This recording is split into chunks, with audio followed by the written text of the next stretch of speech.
Welcome. Today is a very hot 4th of July, 2015, here in North Idaho, where we have not turned on our air conditioners. And while others are celebrating the founding of the American Republic, we're going to take a moment here and pause and reconsider some of the events which were taken for, our history books taken for granted, are wonderful, glorious, amazing, unique, exceptional. And we're going to stop and see, is that really true? Okay, and joining us today is Charles Coulombe, writer, researcher, author of one of my most favorite books, Muse in the Bottle, I might add, and a monarchist. So Charles, thank you for joining us today. Thank you. Great to be here. First, if you could, tell us a brief bit about yourself and how you got interested in monarchy and other issues related to this topic. Well, I suppose in a nutshell, part of it was family, in the sense that my father was French-Canadian, third generation in this country, very loyal, World War II vet, but with a great love of the House of Bourbon and the Stuarts. We've got some Irish and some Scottish blood in the family, as most French-Canadians do. And my mother's family were Austrian and English, and so I was brought up from her with a fondness for the Habsburgs. That was all, I suppose you might say that kind of mitigated the knee-jerk antipathy to monarchy that we're supposed to have as Americans. If you remember the Schoolhouse Rock's No More Kings, which I always play on the 4th of July to remind myself. So that was the start of it, I guess you'd say.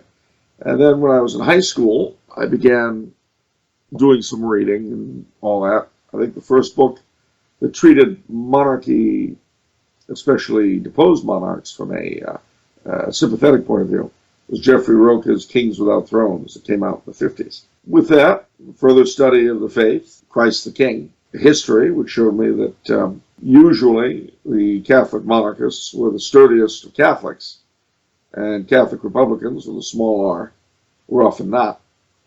It was a whole number of things.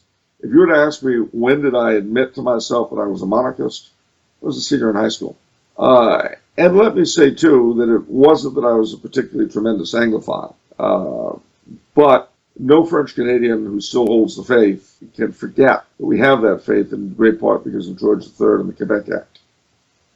So we have the irony where I always had a warm feeling for the Jacobites because of the drop of Scots on my father's side. But by the same token, there was the fact that George III really was the guarantor of our freedoms. So, which freedoms, by the way, are denounced in Orwellian terms of the Declaration of Independence. So, it was a number of things. And of course, monarchy means a number of different things. Obviously, there are some monarchies I wouldn't want to live under, like the Ottoman Sultan or the Manchu Emperor. But having said that, I think you'd have to admit that they were both better than either Ataturk or Mao. So it's, and then again, when you say you're a monarchist, does that mean that I'd like to see a monarchy in these United States? Well, certainly if we had an hereditary monarchy here, it would be a lot less oppressive than the president we have now. I suspect that if we had an hereditary monarch with just the powers of the Constitution given a president, that's probably all anybody would let him get away with. But because we elect the chief executive, we have the feeling that we have some control over him. And as I think generations of folk who have fought and died in undeclared wars might say, not necessarily. But that having been said, don't expect me to give you a model for an American monarchy. I don't got one. Right. Well, we weren't going to bring that up today necessarily. So the first question then is, the American Revolution is often described as a struggle against tyranny, or alternatively, to maintain self-government that had already existed in the colonies from taxational tyranny. Does this conform to the actual state of the colonies in 1765 to 1776? Not really. The real state of the colonies was this. In each of the 13 colonies you had, well, let me back up a second. Remember that each of those colonies was very, very different, with its own ethnic setup, its own cultural setup, its own particular class system that was peculiar to that colony. But every colony had its own oligarchy. Now, they varied. In the New England states, they tended to be shipping people, shipping magnates, merchants, folk of that sort. In the South, the dominant folk tended to be planters, the Washingtons and Jeffersons. But in every colony, these little oligarchies were the people that ran the colonial assemblies, for whom only a minority, the exact size of that minority varied, of white males could vote in each of the 13 colonies. It was those assemblies which were, well, on the one hand, definitely what we would call today non-democratic. On the other hand, dominated for the most part by the people who become our founding fathers. They were the ones who levied the vast majority of the taxes that the people paid. It's an important thing to remember. The very men who argued for no taxation without representation when it came to the crown were, in fact, themselves practitioners of it. That's something that should never, ever be forgotten. The second thing that should be borne in mind is that, on the one hand, Britain had fought a series of wars for the colonies, which had cost a bundle and fell upon the backs of the British taxpayer. They were the ones paying. And ministry after ministry, after the end of the French Indian War, struggled to find some kind of way to get the colonies to pay a symbolic amount. It was never suggested by anybody, anytime, that the colonies should actually pull their fair share in either the monies that had been expended on their behalf or in continuing defense, i.e. the Royal Navy, the forts on the frontier, that kind of thing. Nobody ever suggested that. What was wanted was a symbolic amount that would allow the British taxpayer to feel not quite so done in on their behalf. So, every British ministry, every government that came along after 1765 tried different measures. And the oligarchy in each colony would have nothing to do with it. We ain't paying nothing, even though they were the recipients of such taxes. And of course, the cream of the jest was the tax on tea. The reason why this was fun was because the British government were faced with a double problem. One was this need that I mentioned, but there was a second problem, and that was that in the early 1770s, the East India Company was on the verge of bankruptcy. Now, what that would have meant had they gone bankrupt is that the Crown would have had to take over the governing of India then, which would have been very expensive, and yet another enormous outlay of money. So they came up with a bright idea. We will not levy a tax on East India tea going into the colonies. Twofold benefit there. They would get a new market for tea and they would be saved financially, that is to say the company, but because it would be cheaper than the smuggled tea that people like John Hancock sold, it would drive the smugglers out of business without having to try to chase them down. So it seemed like a win-win situation. However, what they perhaps didn't really realize was that men like John Hancock were already predominant in power. Don't forget who the four wealthiest men in the colonies were in 1775. They were George Washington, John Hancock, Charles Carroll of Carrollton, and Philip Schuyler. So you look at that and you begin to realize that the revolution was not this simple struggle for liberty and for freedom against taxation that we're told. In point of fact, and everyone will admit this, the colonies were never so lightly taxed as they were before the Revolution. In fact, to pay for the Revolution, they immediately began, the new state congresses immediately began levying enormous taxes. And if you may recall, immediately after the Revolution, 1786, Shays' Rebellion took place in Massachusetts because the taxes had gotten so high. So, again, I hate to shed reality on any issue, let alone this one, but it just isn't true what we're taught. Well, certainly, and a lot of modern scholarship is bringing this up. Of course, it takes a long time for the modern scholarship to make its way into the textbooks. But a recent book, a few years back, it's called Unruly Americans and the Origins of the Constitution by Woody Holton. And there, he's not even making an argument against the founding per se. He's trying to show why the Constitution was written the way it was. And so he's ending up defending the Constitution. But what he says there is illustrative of that. He says, quote, to finance their war against British, quote, taxation without representation, unquote, Americans had committed themselves to higher taxes than they had ever faced as British colonists. After the war, taxes in most states remained 3 or 4 times higher than colonial levels. In the colony of Rhode Island, annual revenue needs have seldom exceeded £2,000. 2 years after the signing of the Paris Peace Treaty, however, the Assembly imposed a tax with a face value of £20,000 and an actual value in gold and silver of about £11,000. In 1786, the year of Shays' Rebellion, the portion of Massachusetts farmers' income consumed by taxation was 4 to 5 times higher than it had been under British rule. Quote, unquote. And that's page 29, if anyone has that book. Unruly Americans. Actually a fairly good read. So they certainly were the lightest taxed subjects in the whole of the British Empire. And yet they're the only ones who revolt. Did the British throw the war, do you think? That is a very good question. And I would say the answer is partially yes. And I'll tell you why I say this. It is because, I've written about the war in other places, and I've always referred to it as our first civil war. And that's very true, I believe. But it was also a civil war in Britain, although not a violent one. I mean, there were some riots, like the Gordon riots, but basically, the king had set himself a sort of program, if you will, and that was to restore the balance in British government, the balance of mixed government, that his own great-grandfather and grandfather, to say nothing of William of Orange, had disturbed. Don't forget that his great-grandfather, George I, spoke no English, which is why he didn't go to cabinet meetings, unlike Queen Anne. It was why he allowed the First Lord of the Treasury, who soon came to be called the Prime Minister, to run everything. And this had continued under George II. But George III was very different. He was, as they say, the first to glory in the name of Britain.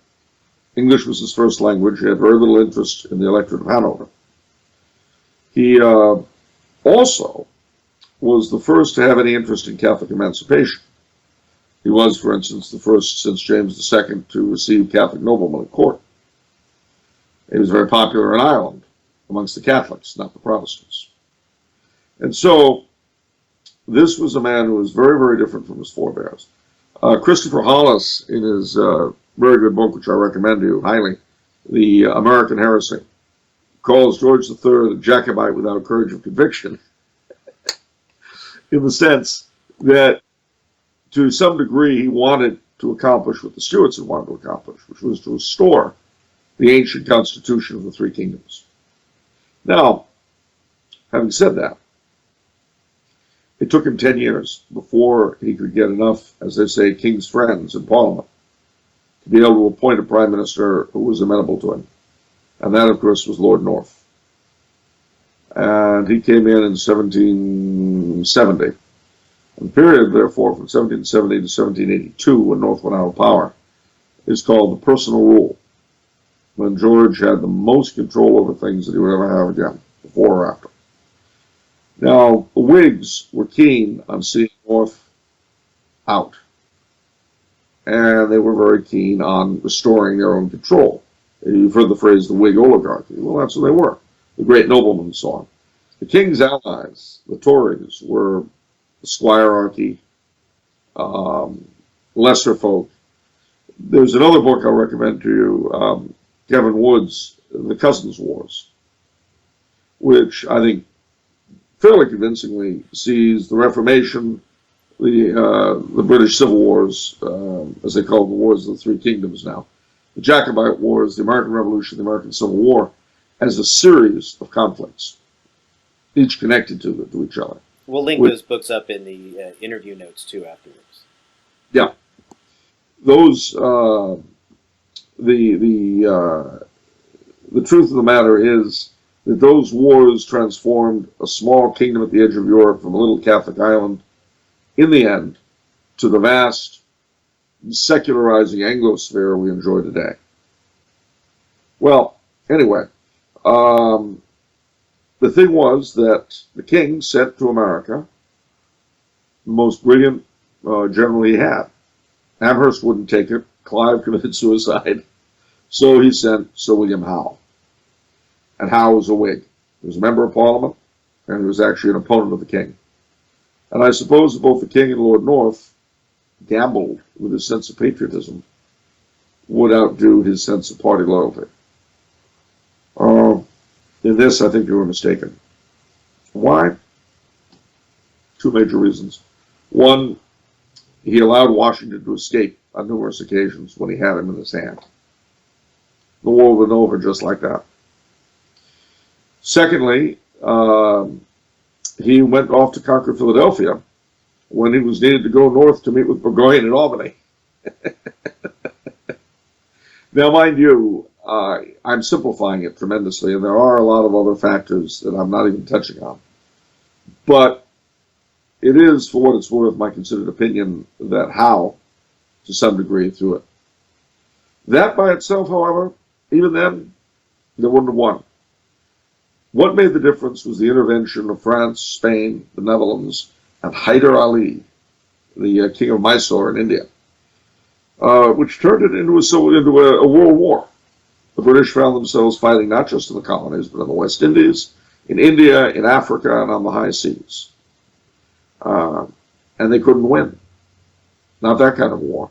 Then, the last nail in the coffin was Catherine the Great's forming the League of the Armed Neutrality, which brought in Russia, the Scandinavian countries, the Holy Roman Empire, Naples, into a bloc that finally, toward the very end, threatened to declare war en masse if the war didn't end. So, that, I suspect, is the reason for the defeat. And it had a rather unpleasant outcome. Actually, it had several rather unpleasant outcomes in the larger sense. On the one hand, George III, because France and Spain came to the aid of rebelling subjects who wanted to establish a republic, George III felt betrayed, and it turned him against Catholic emancipation. That, for us, for Catholics, that's the irony is that in the colonies, anti-Catholic as the leadership had been, with France and Spain coming to their aid, they couldn't stay that way. And, of course, we entered into full civil rights rather earlier here than they did in Britain. The contrary-wise, I think a very good argument could be made that Catholic emancipation was delayed 20 or 30 years at least by the intervention of France and Spain in the Revolution. So you have this weird sort of chicken and egg thing going on. That was the one thing. The second thing, of course, is that France went bankrupt on the war. Now, it won the war, and partly because of a number of reforms that Louis XVI had initiated in the French military and the French Navy. It's kind of ironic that he was the architect of the first French victory against Britain in about 100 years. If you want to know the victor, quote unquote, of the American Revolution, it was Louis XVI. But it destroyed him. Right. Indeed.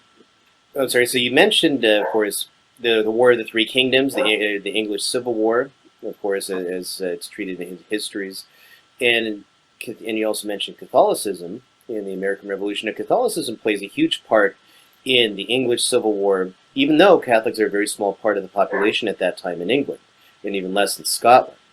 And in the colonies, Catholics had fled. Maryland, obviously, originally set up as a Catholic colony, and yet, of course, that's overturned after the Glorious Revolution, so-called, so that now you have a situation where it's more or less publicly illegal depending on the charter of that colony. So what was the state of the Catholic Church in the colonies in general before the Revolution, and what kind of persecution did it face, given this public illegality in England? Well, firstly, in Maryland, they had a number of disabilities placed on them, but the faith was not illegal. Not quite. They had some disabilities, but it wasn't illegal. The reason for that was Queen Anne, who in 1708, I think, when the Maryland Assembly passed the last of the penal laws, as it were, completely outlawing the faith, the Catholics of Maryland appealed to Queen Anne and she disallowed the bill.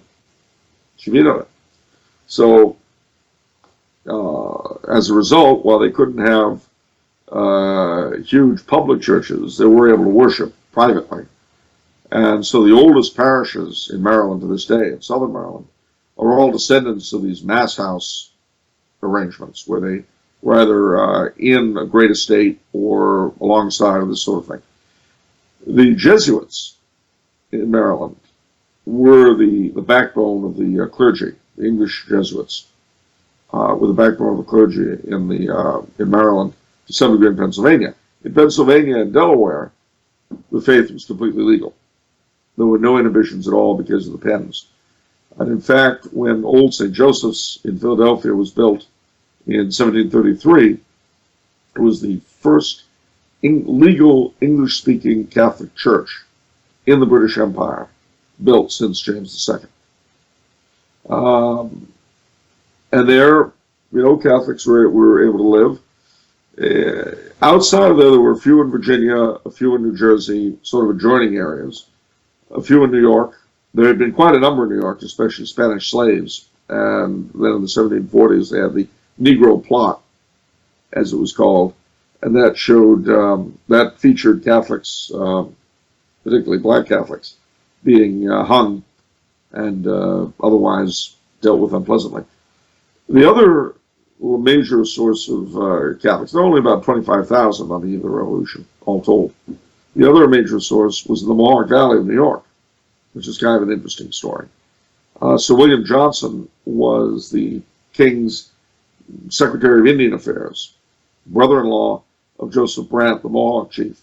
And he had a huge set of estates in the Mohawk Valley, in addition to his friendship with the Indians. So he brought over Irish and Scottish settlers and Germans to settle the Mohawk Valley. And his tenants, a lot of them were Catholics. So he brought over an Irish priest, Father John McKenna, who's actually an important figure in the story, because he would become the first Catholic chaplain in the British Army since James II. But the totality of these scattered peoples were under the Vicar Apostolic of London, who at the time was a man called Bishop Challoner. And what there was of any oversight was through him. The other thing to bear in mind was that all of the appointments in the English-speaking world were filtered through Cardinal York, the brother of Bonnie Prince Charlie. Whenever the Pope rather, was interested in appointing either Scots or British, or Scots or English vicars apostolic, or Irish bishops, he went to Cardinal York. And that, in a nutshell, was where we were. A few of us were extremely wealthy, to include the Carrolls, big Catholic family in Maryland. Most of us were the middling sort of poor. And that, too, comes into what the disposition of the Catholic community was in the Revolution. Because, despite what certain historians like Gilmore O'Shea and people like that said in the 19th century, the division of the Catholic community was very much like that of the other minority communities in the Revolution. I suppose at this point it might be useful to have a look, to mention, unless I'm anticipating you, at who ended up being the Loyalists. No, go ahead. Because that's a very important part of understanding the Revolution. Obviously, some of them were office holders and all that who just felt they couldn't break their oaths to the king. But in terms of who the rank and file were, it gets really interesting. Just as every colony was different in other ways, they were different in who the Loyalists were and who the rebels were. And when I say were, I mean tended to be, because there are exceptions. Everything I'm going to tell you, you'll find exceptions on either side, just so you'll know. But basically, for cultural and ethnic and religious communities, the more assimilated they were, the closer they were to the centers of power, the likely they were to be rebels. Because remember, who brought us the revolution? It was the pre-existing colonial oligarchies. So those Catholics, or Dutch, or Germans, or whomever, who were closer to the centers of power, were likely to share the views of those people. The less so, the less so. So, for instance, in New York, with the Dutch, the more assimilated, that is to say, the less Dutch-speaking the Dutch were, the more they tended to favor the rebels. The less assimilated, the more they tended to favor the king. Amongst the Catholic community, certainly a lot of the leadership, the Carrolls, Barry, Moylan, people like that, tended to be rebel. But the rank and file tended to be loyalist. And that is something we don't talk about, but it's very true. Similarly, in the southern colonies, the Church of England was established. And Presbyterians tended to be Scots traders to whom the planters were often in debt. So what do you find? In the South, the Anglican planters tended to be rebels, and the Presbyterian traders tended to be loyalists. But in New England, where the Anglicans were a struggling minority, and where there had been a lot of friction, shall we say, over Anglicans converting Congregationalists to Anglicanism, there, the Calvinist Congregationalists, just as Calvinists as the Presbyterians of the South, they tended to be rebel, but the Anglicans tended to be loyalists. And then you add on top of it, just to make the thing even more confusing for you, areas that were poorly represented in the assembly or somewhat neglected tended to be loyalist. Those areas that were not tended to be rebel. A good example, if you remember North Carolina, they have the War of the Regulators in the early 1770s. Well, the Regulators were a protest movement against the concentration of power amongst the wealthy planters in the east of North Carolina. So they rebelled. Governor Tryon, the royal governor, went out. He defeated them. But they were still very discontented. Tryon goes on to New York. He's replaced with Josiah Martin as governor. The revolution breaks out. Who do most of the regulators side with? The king. Why? Because really it was not, the regulators had not really been rebelling against the king before. They'd been rebelling against the assembly. And it was the people who ran the assembly before, now running the Congress, who were telling them, let's unite and throw off tyranny, which they didn't really go for. And there is one more interesting point to be brought up in this area, and that is that of those 13 original states, at the time of our Civil War, in the North, the areas that had tended to be in the northern of the 13 states, New England, New York, New Jersey, and so on, the areas that had tended to be loyalist during the Revolution tended to be Copperhead, that is, pro-Southern or at least anti-war, in the Civil War. But in the South, the areas that had tended to be loyalist tended to be Unionist during the Civil War. Why? Same thing. The man who comes to you and already dominates you, already taxes you, already is in charge of you, says, come on, boys, let's go for the glorious cause. I don't know about that. Let's sit back and think about this a little bit. Now, let me get this straight. You already run my show. You already tax me. You already dominate my life. And now you want me to die for you? You're nuts. If only more people thought that way today. Well, you see, this is the problem with what we think is representative government. It gives us an illusion of inclusion. That's not bad, an illusion of inclusion. We're not. And we never could be, we never shall be. You see, I'm going to say something heretical right now, and I hope no one calls the secular equivalent of the Inquisition. But it's this. Every society has the rulers and the ruled. And the rulers are by nature a minority, the ruled are a majority. Every society has a state church, an animating principle that sets down the rules. With the communists, it was, well, communism. There is no God and Lenin is his prophet. But it acted as a religion. Well, we have one too. I mean, it's very hard to define because it's so gooey. But nevertheless, we have one. And we have a ruling dominant class, and we all do what they tell us. 5 old men on the Supreme Court can make us all dance and drag. No? Yeah. That is the nature of things. But when you live in a society that pretends it's not like that, it becomes very difficult.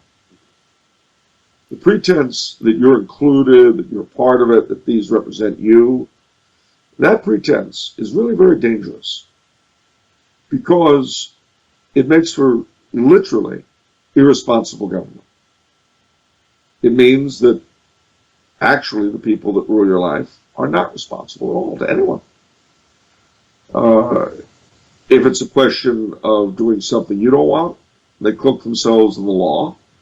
And if it's a question of doing something that is plainly illegal, they cloak themselves in the popular will. But somehow they themselves are never responsible for anything, just following orders, as another set of people once said at another time. Right. Or such as Robespierre at the very last moment when they're breaking down the doors, is they're saying, should we sign in the name of the people? And he says, I don't know. It's the first time he doesn't have anything to say. Yeah, maybe we should sign in the name of the people. I don't right before the people break in and shoot him. That is democracy on the order of a New England town meeting, but altered somewhat. Right. I mean, those sorts of things do happen, but they don't happen often. And when they do happen, someone quickly takes charge. Nature abhors a vacuum. So, because let's face it, rulership, governance is a skill like the arts, like sports. And the vast majority of us don't have it, and we don't have the necessary ruthlessness to exercise it. Now, what makes one society different from another, I think, is what the ruling class thinks of itself and what the state church tells you, what they teach. Give me a bunch who believe they're going to fry in hell forever if they rule me badly. That's what I'd like. Now, mind you, that doesn't mean they won't make terrible mistakes. That doesn't mean they won't do awful things. Because, as my late father used to say when I asked him, Daddy, why is it that you've got some people in history, some great rulers, they did wonderful things, they did horrible things. He said, well, son, let's take you. Let's pretend that you weren't a kid who's just capable of making his family annoyed or making his friends happy. Let's pretend you were you with just the same kind of mood swings. Only you're in power. Well, when you're happy, schools are founded and grain is flowing and there's dancing in the streets. And when you're unhappy, people die. That's the nature of things, you see. As I referred to it earlier, I mean, I believe that part of our imperial presidency, the reason why it's so much more powerful than any monarchy I've ever heard of or read about, to include our Ottoman sultans and Manchu emperors, is that this illusion that by being voted for, they somehow are part of us. We all swallow it. We swallow it along with the myth that we don't have a class structure. And that's a particularly American superstition. You can see it by the word classless. In England, it means egalitarian. But as you know, and as every red-blooded American boy knows, we don't have a class structure here. So here, classless just means vulgar. You don't got no class. And that's why, when I heard John Major saying, and in this country we shall build a classless society. That's easy enough. Just, don't brush your teeth. Use the wrong fork. I don't know. Right. Precisely. Well, British historian Simon Schama had noted in his one book of his called Rough Crossings in Passing, and then another book, or not another book, a TV documentary series on Britain for the BBC. He characterized the American Revolution as something that looks like a chapter out of English history books, namely, as we mentioned earlier, the English Civil War, with the Hanoverians taking the part of the Stuarts and the Revolutionaries taking the part of Parliament. Now, in that conflict, the English Civil War, there was a lot to do about Catholics, starting on this, before the conflict began in the 1630s, during the period of Charles I's personal rule. And during that period, of course, the parliamentarian faction, which was sensing its growing power under James I, sensing growing power in the early years of Charles, especially when they got rid of Buckingham, is now, kind of shoved off to the side. So their wealthier members like Pym start weaving a whole bunch of conspiracy theories that come into pamphlets. And of course, I'm a big conspiracy theorist myself in the right sense, as a factualist, looking for what you can actually find. But he did it as propaganda. Catholics are going to take over the country. Jesuits are going to come in, take away your Bibles, and make you worship the Virgin Mary. And these things were also preached in a lot of churches, especially as Bishop Laud comes in trying to his opposition to resurgent Catholicism, which was to Catholicize the Church of England again, bring back altars, bring back rood screens, which the Puritans really did not like, even though neither Laud nor Charles I were particularly Catholic in doctrine. And so as a result, you have this wide conspiracy. A lot of it centers on the Jesuits. Well, the American Civil War, do we also see a lot of that same propaganda coming out, especially references back to Pope Day, that is Guy Fawkes Day? You have Protestants coming to the pulpits in Philadelphia and other places saying that the Stamp Act is a frontal attack for the king to use those popish slaves that he's liberated in Quebec to take away our Bibles and make us worship the Virgin Mary and the Pope. It seems like it's all the same propaganda being recycled. It is. I would have to say though that actually, with Charles I, he was a lot more Catholic than people ever give him credit for.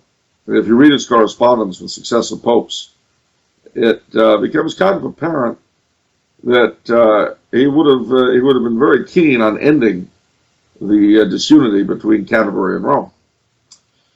He had one major drawback, and it was not the real presence, which he apparently believed in, and it wasn't relics, which he apparently venerated.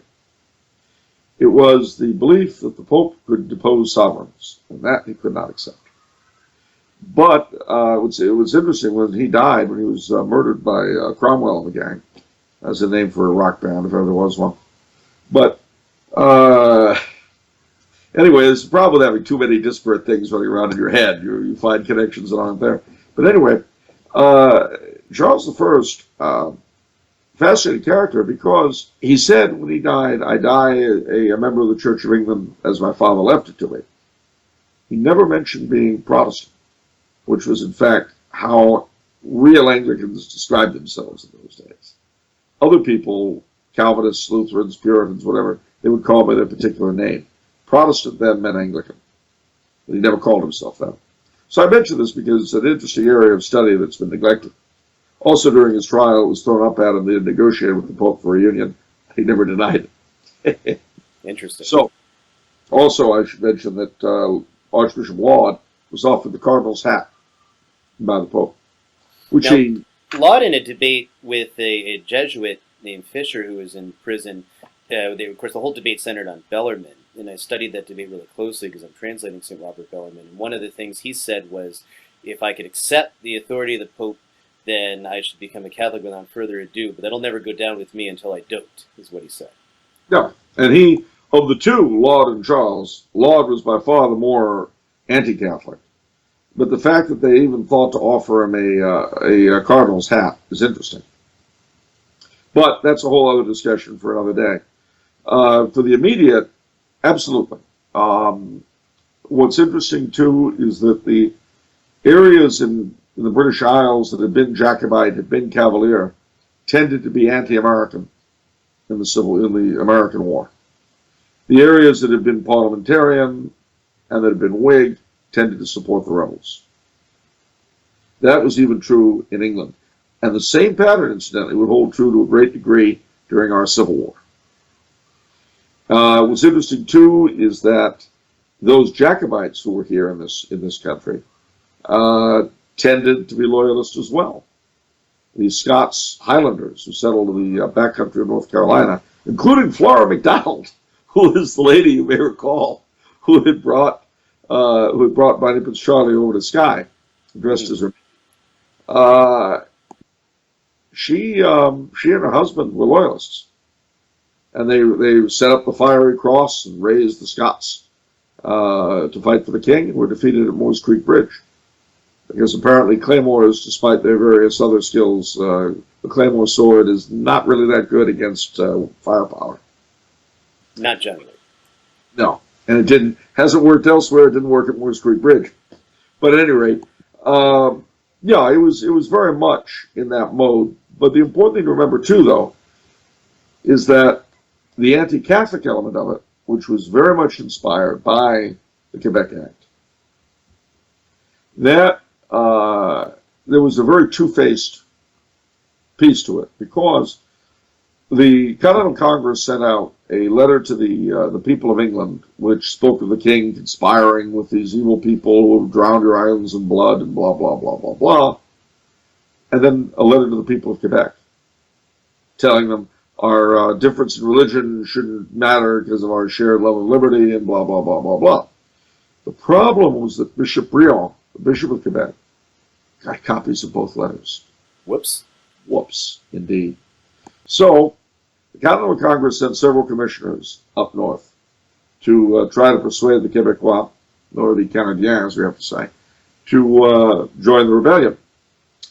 And there's a funny story here. Benjamin Franklin was one of them, but with them went Father John Carroll, the leader of the ex-Jesuits in Maryland. Now, Father Carroll gets up there. Bishop Briand forbids any of his priests to have anything to do with them. And the one priest who put them up, he suspended. Father Carroll, he excommunicated. And keep that in mind, he had a diocesan excommunication. Now, when the bishop excommunicates you, you know that that's not valid in other dioceses. So, unless there's some other specific thing done, if your bishop excommunicates you, bell, book, and candle, you go to the next diocese, you're fine. Doesn't apply there. That is why, many years later, when Bishop Carroll, as he became, was Bishop-elect Carroll, wanted to be consecrated a bishop, he had to go to England to be consecrated. He couldn't go to Quebec, which was right there, because he was still excommunicated. Do you know when the excommunication of Bishop John Carroll was lifted in the Archdiocese of Quebec? Never? 2 years ago. I've never heard that before. That's absolutely fascinating. That one never makes it into the textbooks or in the discussions on EWTN about the great Catholic roots of America and these other things. Well, it doesn't, and it's funny. It was lifted certainly by Cardinal Ouellet at the request of Cardinal Harvey. It was more like 6 years ago, but anyway, it was done. So now, if he comes back from the grave, he can offer Mass in Quebec. But the other funny thing about it was that Benjamin Franklin, Carroll was, as I say, the leader of the American clergy. But he agitated very hard after the war was over to keep Cardinal York from having any voice in American appointments. And he did so successfully. Well, that left Pius VI to ask the most famous American of his day his recommendation. And Benjamin Franklin recommended Father John Carroll. But his reason for doing so was kind of novel. It was because all the time they spent together on the trip to Canada and back, he said Father Carroll never discussed religion with him once. Now that's something too. I get the mold that they want American Catholics to be in. Okay, you got to be a good American Catholic. Don't push the American civic religion too much. Everyone has their own private religion in private, and it's fine. And this novel religious liberty. You do what you like, just don't be public about it, and pay your taxes and obey the state. And be very public about obeying the state, and everything will be well. Because, see, as in any regime that's ever been, it really is all about obedience. It doesn't matter, really, what you believe. All that matters is that you obey. Ask the Supreme Court. Indeed. Now, Catholics weren't the only ones caught up in the American Revolution. There's also the Church of England, which is formally the state church and has a number of churches in this country, both north and south. How did the Church of England respond in the Civil War? Did they, rally to king and country, or did they rally to the shot heard around the world, or was it more mixed?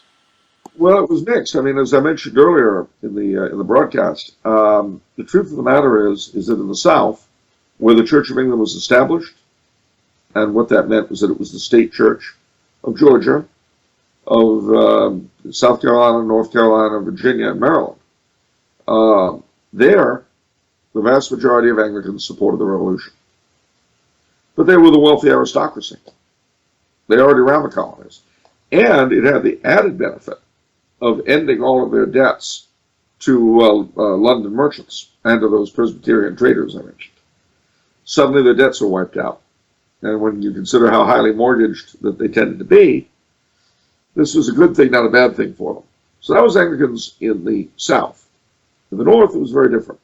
There, Anglicanism was not established. And in fact, in New England, It was actually very missionary in the sense of trying to convert Congregationalists to Anglicanism under the Society of the Propagation of the Gospel, which was the London-based missionary society that, whereas in the South, the Anglican ministers would be paid for by the state. In the North, they were paid for by the SPG. And there they tended to be loyalist because they were a minority and they were already kind of shunted around a bit before the revolution. It's interesting, too, one of the things that occurred before the war broke out was the agitation for an Anglican bishop in America. There were no Anglican bishops here at the time. So what that meant was that if a boy wanted to get ordained into the Anglican ministry, he had to go to England. It meant that nobody was confirmed unless they went to England. It was like that. What did happen was that the governor in the South, the governors of the colonies, acted as commissaries for the Archbishop of Canterbury. The Bishop of London, who had jurisdiction. Our Vicar Apostolic of London had jurisdiction over the Catholic churches here. So too, the Anglican Bishop of London had jurisdiction over the Anglican churches on this side. And this led to a very strange occurrence, which we live with today. And that is that in England, as in the rest of Europe, notaries public were originally licensed by either or both the Pope or the Holy Roman Emperor. As the Middle Ages went along, the Pope delegated this to the national primate. So, in other words, the Archbishop of Reims in France, or Toledo in Spain, or whomever, licensed the notaries public. In England, it was the Archbishop of Canterbury. The Reformation comes along. The Archbishop of Canterbury holds on to that particular right, and he has it today. In England today, notaries public are licensed by the Archbishop of Canterbury. In the colonies, as I told you, the governor was the commissary of the Archbishop of Canterbury. That included, or of London, that included the right to appoint and register notaries public. But of course, he's got other things to do, so who does it in reality? The Secretary of the Colony. Independence comes. No more Secretary of the Colony, you have the Secretary of State in each of the states. Who licenses notaries public today? The Secretary of State.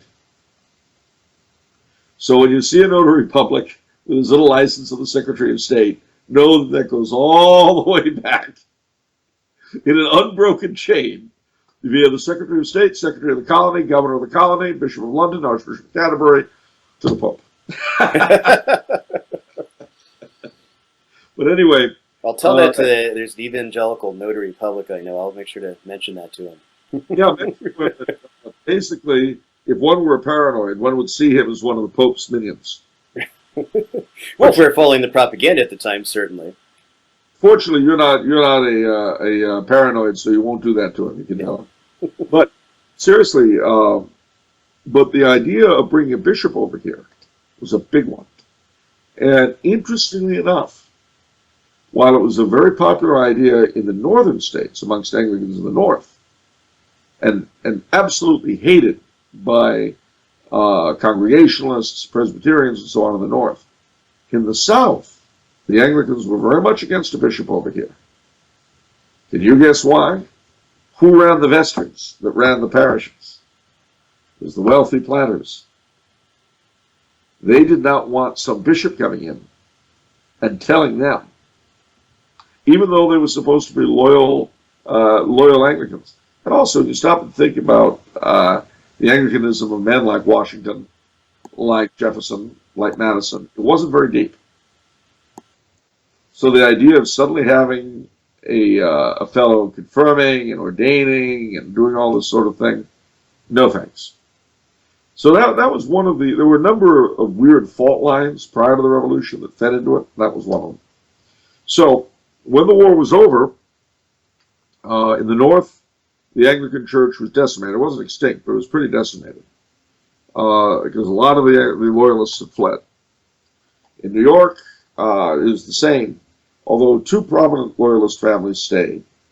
the Baileys, and the Setons. And we can feel very glad that they did, because they gave us St. Elizabeth Ann Seton and her husband. So not all the Loyalists left, but about 100,000 did. And that decimated the Anglican churches in the north, although they were still in existence. In the south, they suddenly had to do without government assistance, starting with Virginia. Maryland and South Carolina, they continued to receive aid somewhat longer.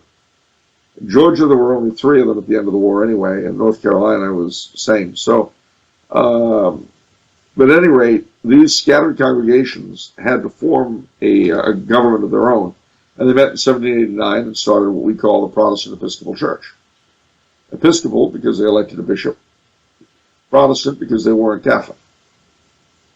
And they sent a man called Samuel Seabury, who had been a loyalist but conformed to the new regime. They sent him over to get ordained a bishop, not unlike Bishop Carroll had to be. What was interesting with him was that he gets to England, and in those days there was a law that to be ordained a bishop or consecrated bishop, you had to swear allegiance to King George. You couldn't do that as an American. So he went to Scotland. Now, you may remember that with the Glorious Revolution, the episcopate in the Church of Scotland was thrown out, but it survived. And Anglicans in Scotland tended to be Jacobites as well. They kept on their line of bishops. Today we call them the Scottish Episcopal Church. They're still around, with bishopesses and all the other great things of modern Anglicanism. But the thing is that at that time, they were still loyal to Bonnie Prince Charlie. So, he's still alive at this point.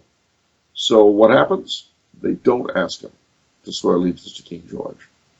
And they consecrate him a bishop and send him back. Obviously, from our point of view, it didn't matter anyway because of Anglican orders, but... Right. Nevertheless, it's still a very interesting side history to this. So, yeah. Now, part of the other propaganda that's made up is, of course, they're always anticipating Lincoln in art films and depictions of the revolutionaries, and when we talk about slavery. Mel Gibson's movie, The Patriot, depicts black slaves flocking to the side of the American revolutionaries.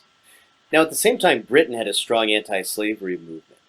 And shortly after the American Revolution, England would ban the slave trade. How did black slaves in America view the British, and how did the British treat them in general? What side did they fight on? Well, I can tell you.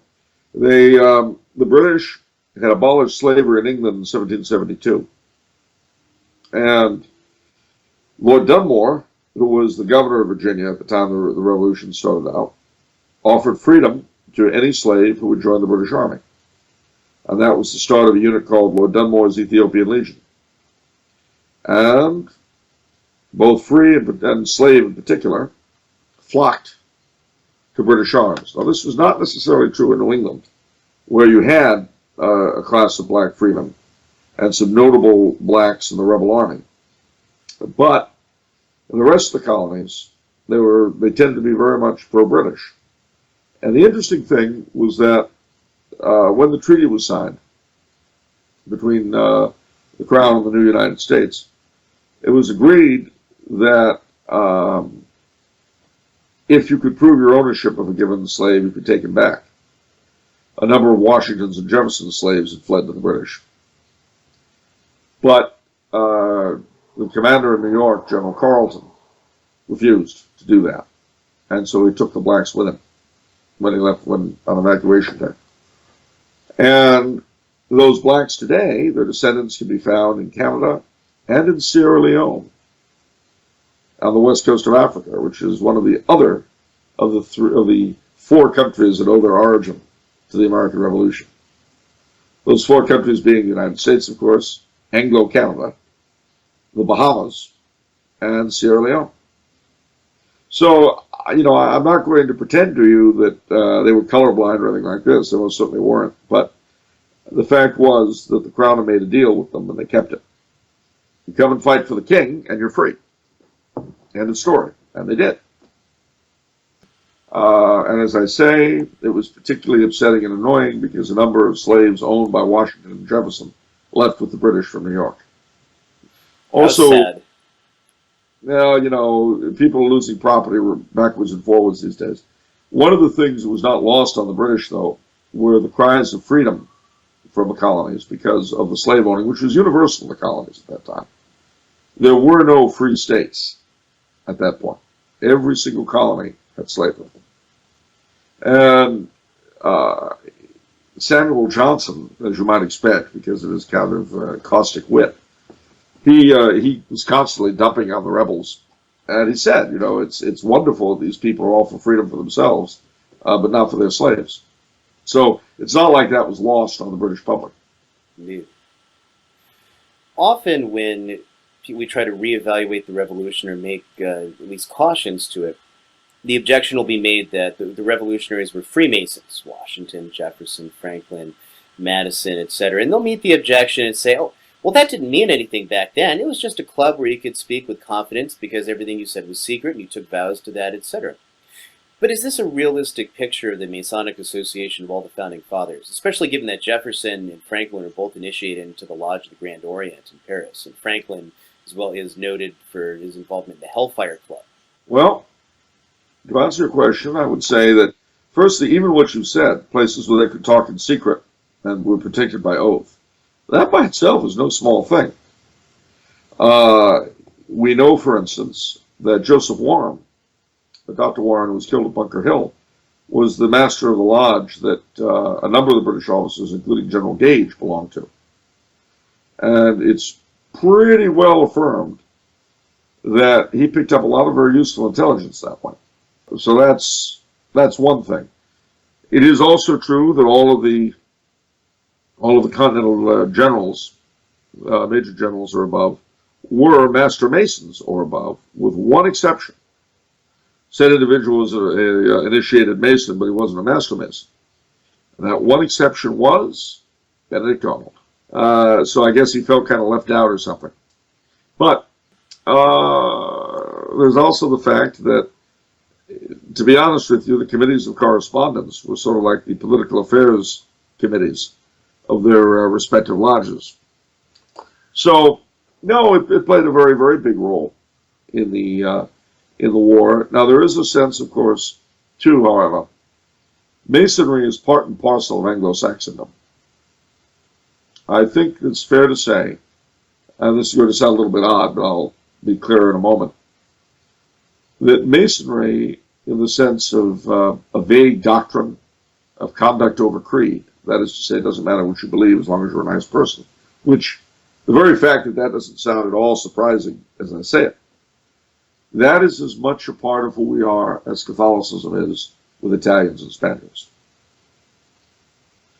We are taking what I've just said, naturalism, conduct over creed. We of the Anglo-Saxon, the Anglosphere, we are the most Masonic peoples on earth. More Masonic than a French member of the Grand Orient, because it's ingrained in us. It doesn't matter what you believe as long as you're a nice person. And mind you, it wasn't quite that way back then even. It's been a slow, gradual leaching out process. Until now, whether you call it Masonry or organized naturalism or Unitarianism or whatever you want to call it, it's really what we all believe at the back of it. Even if consciously we hold some other view. The proof of the pudding is that if you examine, let's say you call yourself a Catholic, and you examine, I don't know, the Crusades, the Inquisition or something, you immediately tend to judge them by the standards of today. You know, where 5 men can change the nature of marriage. Our standards. It shows you how non-Catholic we really are. Even if you agree in theory, agree intellectually, well, yes, that is the Catholic thing to do, your gut reaction is different. Because it's part of who we are. Just as you bring me an Italian or a Spaniard or a Mexican or a French Mason, their gut reactions will be far more Catholic than yours or mine could ever be. So I would say Masonry has played a huge part in our history. But such a successful part that it's no longer really even necessary as an institution. Which you can see in their falling numbers. I just did an interview recently with a priest who studied the occult and Masonry and other influences in our country and others. And I brought that well, usually they say, okay, the Masons control everything. The Masons, their membership's dying. They're selling off all their property. And he said, of course, because they won. They accomplished what they set out to do. Yeah, there's no. I mean, there's so much. It's who we are. And the thing is, you take you or me or anybody you know, put us in a position of power, and we would act as though we belonged to some deep, dark conspiracy. Whereas really, we're simply acting according to our cultural bent. So, I would say that on the one hand, the Masonic element of it is easy to dismiss in one sense, and insane to dismiss in another. I know that's paradoxical, but it's a paradoxical subject. Indeed, certainly. Yeah. So maybe this is the $1,000,000 question, but would we be better off had we remained under Great Britain? For example, Americans are really attached to the right to bear arms. I am too, actually. In 1998, the British Parliament annulled the provisions of the English Bill of Rights allowing gun ownership to all Protestants on the grounds that, since Parliament issued the Bill of Rights, it could take them away. Americans, as we mentioned, we love our right to bear arms, most of us, not the government so much, and we have that protected by the Constitution, at least it appears. Frankly, I don't think constitutions really mean anything. Once they decide they go, they go. But nevertheless, so would America really have been better off if it had remained a colony and become a dominion of Great Britain, as Canada and Australia, rather than become an independent country? Especially with recently the Queen just signed off on gay marriage as well in England. Well, firstly, there are a couple of things you got to bear in mind. Just as we would be different, so would Britain. Because remember that the defeat of the Revolution meant the defeat of King George's policies at home. The Whig oligarchy got what they wanted. And since that time, you've seen, in a slow, evolutionary manner, a division in British governance, from the very top to the very bottom, between what we could call the ceremonial and the practical sides. And at the very top, you've got the Queen, and you've got the Prime Minister.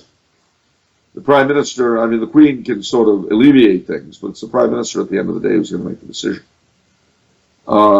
You've got in Parliament, you've got Commons versus Lords, Privy Council versus Cabinet, Lord's Lieutenant versus County Chairman, Sheriffs versus Chief Constables, Mayors versus Town Council Chairman. All the way down, there's this rigid distinction. Now, that distinction had not occurred at the time of the Revolution, which is why all of those officials that we have, below the level of Congress/Parliament, all of our versions of those offices retain the powers they have. In England, the sheriff has become a purely ceremonial individual. Our sheriffs are like the sheriffs in England in the 18th century and in the Middle Ages. We still have grand juries and coroners, all of which they've either gotten rid of or made ceremonial. So I think that had that not occurred, and again, bear in mind this is a very, very, the whole what-if game is difficult because there are all kinds of factors that are being left out. Not least of them is who would have been born and who wouldn't have. But there are several things I can say. If we had not become independent, Catholic emancipation would have not been delayed as long as it was in the British Empire. George III would not have felt betrayed by Louis XVI and Carlos III. And he was, until then, very much in favor of it. You would probably not have had the division of which I spoke. So in all likelihood, the king would have retained a great deal more practical authority, well, not practical authority, but practical power than Queen Elizabeth has today. She has very little. They say that if Parliament passed a law abolishing the monarchy, she'd have to sign it. So it would be a very different Britain and a very different monarchy that we would be attached to. That's the first thing. The second thing is that the loss of the first British Empire is what sparked the gaining of the second British Empire. Australia, New Zealand, and then all that sort of thing, and the Napoleonic Wars. Now, if France had not bankrupted herself on the American Revolution, would there have been a French Revolution? If, when the famine of 1788 occurred, all the money that was blown over here and in the West Indies and Africa and India if that money had instead been around to relieve the poor. If Louis XVI had been able to continue his reform project, which was ongoing and which came to a screeching halt because of the revolution, of the American Revolution, what sort of a difference would that have made? These are all what ifs we don't know. But if there had been no French Revolution, no Napoleonic Wars, and that, alongside the loss of the American Revolution, was the beginning of the Second British Empire. So, would you have had the rush for colonies of the 19th century? I don't know. If you hadn't had the French Revolution, you probably wouldn't have had the 1848 revolutions and all that. Contrariwise, you wouldn't have had the American Civil War. Probably this continent would not be English-speaking sea to sea. And again, these are all what-ifs, and the more you speculate, the wilder they get. But, take a gander. No world wars, perhaps. No communism, no fascism. But also the rate of industrial and technological advance would have been slower. Why? Because so much of that advance takes place under wartime pressure. If you don't have wars, you don't have such quick advances. So, obviously, would we be better off? I don't know. It would be different. That I can promise you. Mm-hmm. As it was, we got Catholic emancipation here earlier than in Britain because they simply couldn't keep us down due to what France and Spain had done. The King of Spain paid for the first Catholic church in New York City, St. Peter's, where Mother Seton would be received. It's hard to say. And in looking at it, you have to bear in mind that the Catholics of the day, I would go so far as to say that the rank and file Catholics in this country were, the majority of them were probably loyalists. Not so loyalist for most of them as to go into exile. Some did. The ones in the Mohawk Valley were chased out. They formed several loyalist regiments. Father John McKenna, who had been their pastor, became their chaplain. And they came back and visited their former neighbors in very unpleasant ways. But if none of that had happened, who's to say? There would have been no Anglo-Canada, maybe no Sierra Leone. You can't really play what if easily.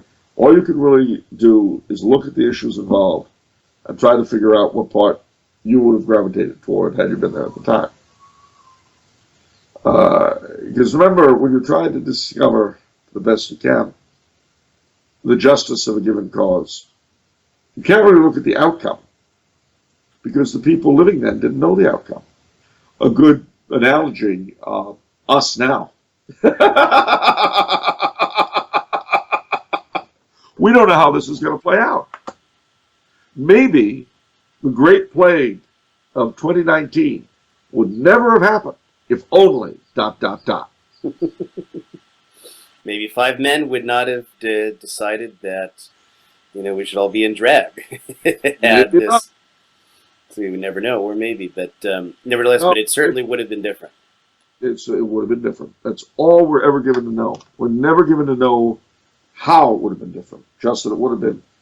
And similarly, when you look at us today, we look back at the Revolution, or the Jacobite Wars, the English Civil Wars, anything you want, any conflict you like. It seems very clear to us because we know how it played out. We don't know how it would have worked if it had played out differently. But we know how it worked out as it worked out. We don't know how our story is going to work out. We just don't. And we're stuck. You can make predictions. You can try to figure things out. And indeed you have to, for prudence's sake. But you don't know. You do the best you can. And if the best you can isn't enough, well, then you die. And go to heaven or hell. But we don't whitewash what did happen as if it was good when really it has not been. That's the thing. Especially, we should never try to whitewash what happened because we happen to be the beneficiaries of it. This is another important thing to understand about history. It's difficult for Americans because we are taught history as a kind of salvation mythos, you see, where you got like the Old Testament, where the Pilgrim Fathers came across and established the shining city on the hill.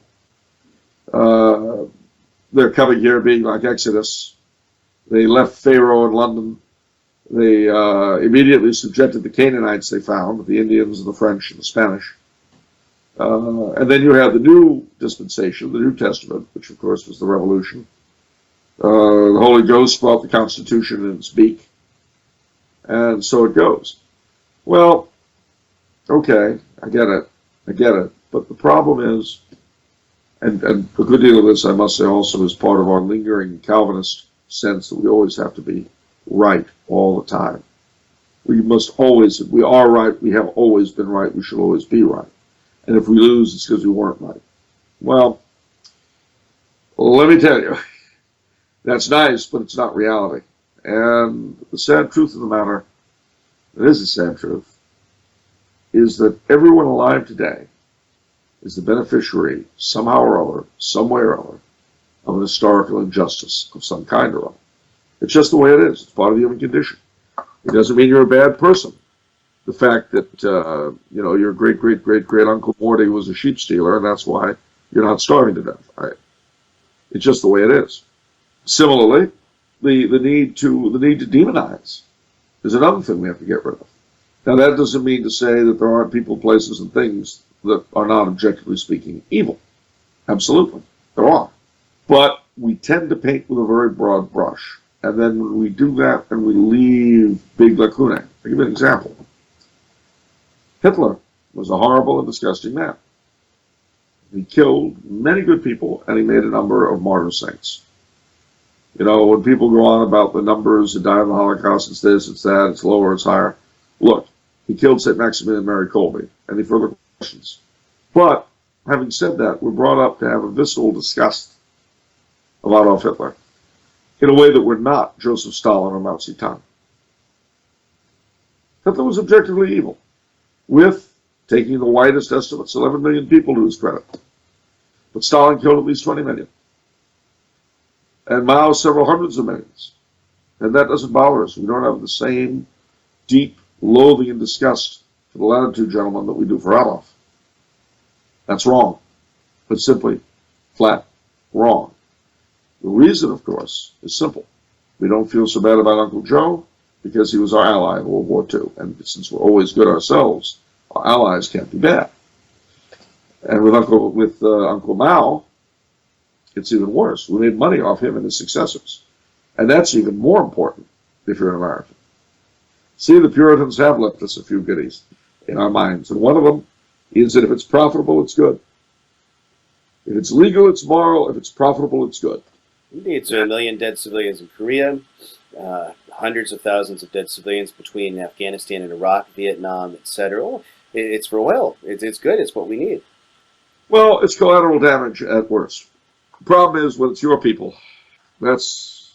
Every man's collateral damage is another man's son. Yep. And actually, to tell you the truth, I wouldn't even feel so bad about it if it actually had done us any good. But it made us enemies with nothing to show for it. Right. And now those enemies will do anything to get at us, and I suspect will. But fortunately, I mean, when you just stop and think of the lunacy with which we conduct these things, every jurisdiction in the West, not just America, but in Europe and so on, brings in gay marriage. You have that many more recruits to the jihad. When you have a dominant class for whom their ideology is more important than reality, you have a dominant class who are going to lead you to destruction. It is more important to the people that rule us now to have women in combat than to win battles. Nobody could say that either the founding fathers of this country nor their loyalist opponents were that crazy. Quite the contrary. Within their limits, within what they did, what they had, within what they knew, they were faced at the end of the revolution with several major problems. One was religious disunity, and the other was the lack of a king. Now, in a sense, in a psychological sense, the king had been even more important in the 13 colonies prior to the war than he was in England, because in England he was the head of the state church. There was that further binding effect. In the colonies, the crown was the only unifying thing there was among all these disparate people. So now that's gone. And the founders have to come up with something that will replace that. Well, they were fortunate in the sense that there was a shared moral code inherited from Catholicism. And Protestant, Catholic, Jew, we all believe that the same things are right or wrong. That was a huge, huge foundation to build on. The second, though, they created this religion of the state. And I mean created you read what Noah Webster had to say about it. It was not done unconsciously, but it took the place of the king. Just like everything we do today on the 4th of July, all those fireworks and the processions, the bell ringing and the speeches and all, it's done for the king's birthday. That's exactly where we got it. And similarly, we veiled the flag and the Constitution itself, the Liberty Bell, all these things, with the demi-holiness that befits a king. So, with scraps and bits and pieces of classical learning, with the best they do, these people put together the end of the Constitution. And they started a regime that, for better or worse, managed to plop along fairly well, with the single exception of the war between the states, fairly easily. And then it became an empire. And then in the 60s, the moral consensus collapsed, and the rulership became what we have now. It's a wonderful story and a horrible story all at the same time. Certainly. And there's another wonderful story and a horrible story that predates all these particular events, which you've related a couple of times, namely the Jacobite Rebellion. 1688, the completion of the English Civil War in a certain sense, where James II is removed from the throne by a coup internally, which is then spun into the Glorious Revolution. And so his family is then living in exile with Louis the 14th, and all because of the birth of his Catholic sons. I think in general, most historians agree that even the Whig Party would have tolerated James had it not been for the birth of a Catholic heir, James III. So James then flees into exile, tries to fight at the Battle of Boyne, loses, and is back with Louis XIV in France, where he dies. And then James III is raised up, and you have different conflicts, which we won't try to narrate here as it would take far too much time.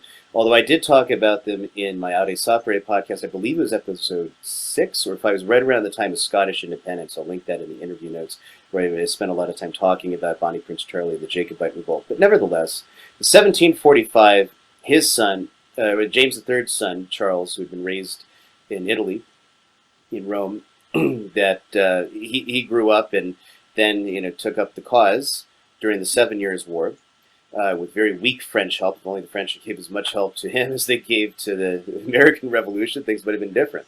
But nevertheless, he arrives at, the French canceled the invasion after some ships were damaged. Charles did not. And so he arrived with a few men. It's really an amazing story. Seven men. The 7 men of Moydoc.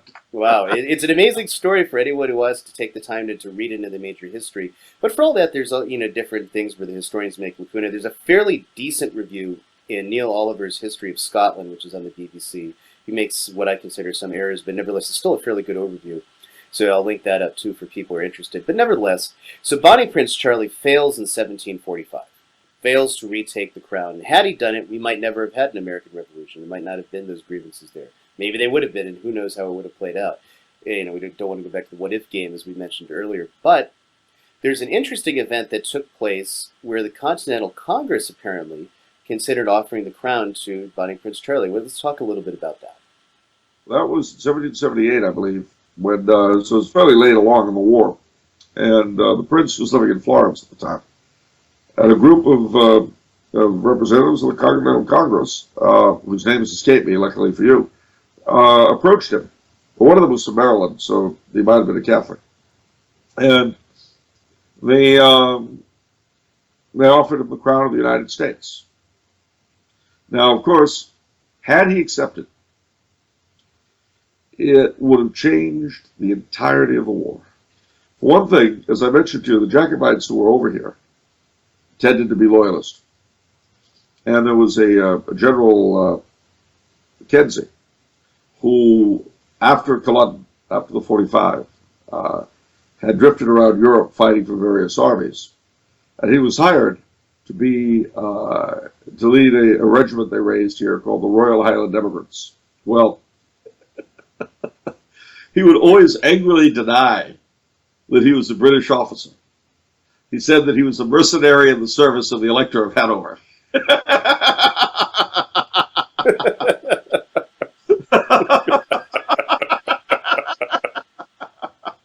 So, and he always toasted the king over the water and all those sorts of things, you know. Well, there was a lot of that. It's interesting that they raised an Irish unit during the siege of Boston, the Revolution, with the Loyalists from all over New England had sort of crushed into the city. They raised 3 units of Loyalists amongst the able-bodied men there. One of them was Irish. They were called the Loyal Irish Associators. But they wore the white cockade, which was the symbol of the House of Stuart. So, Loyalist in quotes. yeah, well, I mean, they were loyalists. See, people have often had, you know, why did they do that? Why did they fight for King George? Well, a couple of reasons. The biggest is that it was not a question of who should sit on the throne, but whether there was going to be a throne at all. See, that's the thing. That's the thing, whether there'd be a throne at all. So, had Bonnie Prince Charlie, or as he was then, Charles III, accepted the proposal and come over, other than we hope that he would have found a wife or to give him an heir quickly. Other than that, it would have completely changed everything in unimaginable ways. But he didn't do it. He didn't want to do it. And he followed the war very, very closely, apparently, and was amused at British defeats. But of course, bearing in mind that he knew Sir William Howe was a Whig, that's, you know, there are doubtless reasons for that. Had he done so, who knows, it might have given him a new lease on life, or in his condition, he might not have survived the trip across the Atlantic, who can say? Because he was in very bad shape toward the end of his life. We were discussing earlier, you know, what a horrible, horrible thing to have happen. You're that young, you have literally victory within your grasp, and you know what to do. And you're overruled by your lieutenants. And things fall apart. And you're never able to do it again. The closest I could think of is maybe an old rock star.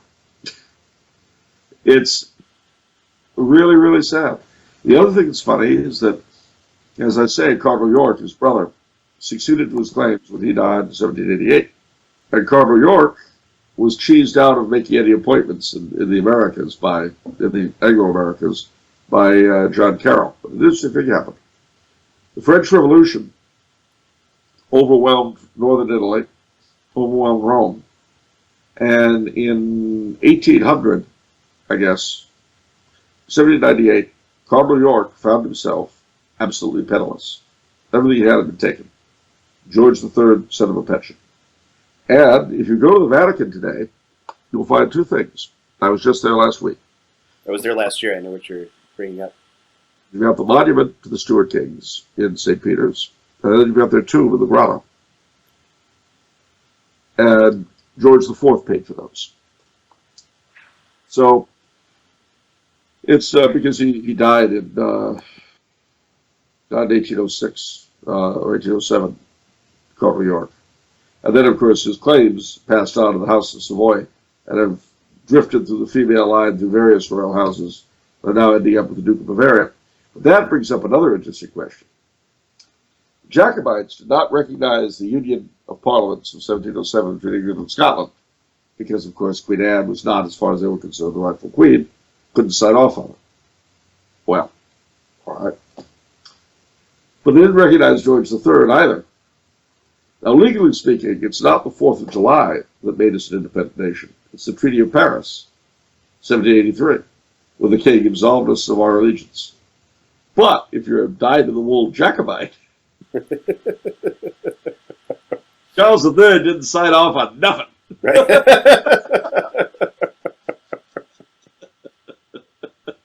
So, course, by the same token, neither did he make war against the French, which is what got Britain everything from the Alleghenies to the Mississippi. So the argument can be made that if you're a true blue Jacobite and you live anywhere from Georgia to Maine, your rightful king is the Duke of Bavaria. That's right. Well, I was born in Connecticut, so maybe I've got a claim to that. I was born in New York. Of course, I'm of French-Canadian descent. But I live in a city founded by the American ally, Carlos III. Right. I can't take it. It's too much. But, that goes back, though, to what we were saying earlier. There is no monarchical tradition that fits this country because we are a creation of a Republican revolution. We have, if you know where to look, all sorts of remnants, bits and pieces of our monarchical past, and not just from Britain. I mean, here in the Southwest, our land law is Spanish, to say nothing of the churches and other institutions that we still have that we're founded by. The kings of France, the same. And then various other monarchs. I mean, you look at, if you're Catholic, you look at the Church of the Midwest. Well, from independence until 1918, the Emperor of Austria, the King of Bavaria, literally dumped millions of dollars into the Catholic Church of this country. As you know, gratitude is not one of our virtues. We have many others in this country, but gratitude has never been one of them. If you gave it to us, we deserved it. If you took it from you, you deserved it. Indeed. But seriously, there are all sorts of things, bits and pieces of that sort around. But in terms of an American monarchical tradition that fits the whole country, no such creature. So that's why I said earlier, if you expect a model of monarchy that would fit this country, I have none to offer. The other thing, too, to bear in mind also is that the European monarchies, the Christian monarchies, which obviously are the ones that I'm interested in, they were all the product of literally centuries upon centuries of development. European Christian monarchy is what happened when you had three things encountering each other. Classical civilization, the invading Germanics, and the faith. And the long, organic evolution that those produced was European Christian monarchy. This country, thinking of a monarchy here is putting the cart before the horse. We don't have the materials for it. I don't want to go so far as Merlin Vandenberg, who made the rather nasty comment that, of course, he was German, so he could say it about his own people. But he said, the Germans ceased to have kings, and they ceased to be a kingly people. Just kind of a nasty slap, I think. Right. But if you say it about your own people, you can get away with it. Yeah, so I wouldn't want to say that about the Germans myself, but he's welcome. So similarly, in a real sense, we do have what we deserve here. That moral consensus I spoke about, which was the real thing gluing us together, we threw that away back in the 60s. So what we have now is the blind leading the blind. And there is no political answer to it. There is no economic answer to it. There is no military answer to it. None of those things will save this country. So what can save the country then? What can save us, really, is the real question. Obviously, we've admitted we're both monarchists. We can't fashion a monarchist tradition in this country where it doesn't exist. And where everyone's bred that monarchy is tyranny, kings are tyrants, therefore monarchy is evil. But of course, when you elect the monarch, he's okay. He was monarch for 4 years and that sort of thing. So then the question is, what can we do as monarchists, as Catholics, in the face of 5 people now saying getting dragged basically, or various other things, worse things that are going to come? Well, the first thing is to practice the Catholic faith and to attempt to evangelize. Pure and simple. That was the building block of anything decent. That's what made Christendom. But don't expect to see it in your lifetime. You're not going to. If you were, Theodoric of York, and you're born in 613, and you die in 681, well, And now what are you? Well, on this side of the grave, if you're lucky, there's a bit of bones left somewhere, someplace. Other than that, poof. But Theodoric of York, if you made it to purgatory or, please God, to heaven, then you're doing something really useful in ways we can't imagine here. More than that, you've got to be faithful and witness. And that means sometimes abandoning our native cowardice when people ask you questions, because you don't know how you're going to affect what or who. My father, God rest him, had a lot of funny stories with points and laurels. And one of my favorites is a story about the very wealthy Catholic who died and went to heaven. And he goes up before the pearly gates. He says, St. Peter says, welcome to heaven. You made it. Great to have you here. Now, mind you, this fellow was very wealthy and endowed churches and hospitals and schools and libraries and done all sorts of things. And so he said, can I ask you a question, St. Peter? I said, sure. How did you guys like the churches I built? They were nice. We appreciated them. But what about the hospitals? We're good. Saved a few 100,000 people from some plagues. Yeah, they were good. We like that. The schools? Oh, they were fine. St. Peter, look, I sense you're holding back. Tell me, what was my single greatest achievement? You really want to know? Yeah. All right, I'll tell you. Do you remember when you were 14 years old and you were standing on the corner of Hollywood and Wilcox, and that station wagon pulled up, and the driver said, hey, kid, you know how to get to Sunset and Vine? And you told them, and they got there in time. That was your moment. Then you shone.